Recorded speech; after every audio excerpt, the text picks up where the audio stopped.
अवजड यंत्रसामुग्रीची वाहतूक करणाऱ्या एका कंटेनरची कावळा नाका इथल्या सिग्नलच्या 2 खांबांना जोराची धडक लागली। यात हे दोन्ही सिग्नलचे खांब वायरिंगसह उन्मळून पडले। त्यामुळे या ठिकाणच्या सर्वच सिग्नलची यंत्रणा बंद पडली असून वाहतूक पोलिसांमार्फत इथल्या वाहतुकीवर नियंत्रण ठेवण्यात येत आहे। संबंधित कंटेनर आणि चालकाला शाहूपुरी पोलिसांनी ताब्यात घेतलंय। आज पहाटे 4 वाजण्याच्या सुमाराला अवजड यंत्रसामुग्रीची वाहतूक करणारा एक मोठा कंटेनर कोल्हापुरातून जात होता। हा कंटेनर ताराराणी चौक इथल्या कावळा नाका परिसरात आला होता। या दरम्यान या कंटेनरच्या चालकाचा ताबा सुटल्यानं या कंटेनरची जोराची धडक इथल्या सिग्नल यंत्रणेच्या 2 खांबांना लागली।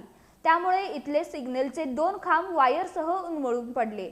याबाबतची माहिती कळताच शहर वाहतूक नियंत्रण शाखेसह शाहूपुरी पोलीस ठाण्याचे आणि कोल्हापूर महापालिकेचे अधिकारी तसंच कर्मचाऱ्यांनी या ठिकाणी धाव घेतली। धडकलेला कंटेनर आणि चालकाला शाहूपुरी पोलिसांनी ताब्यात घेतले।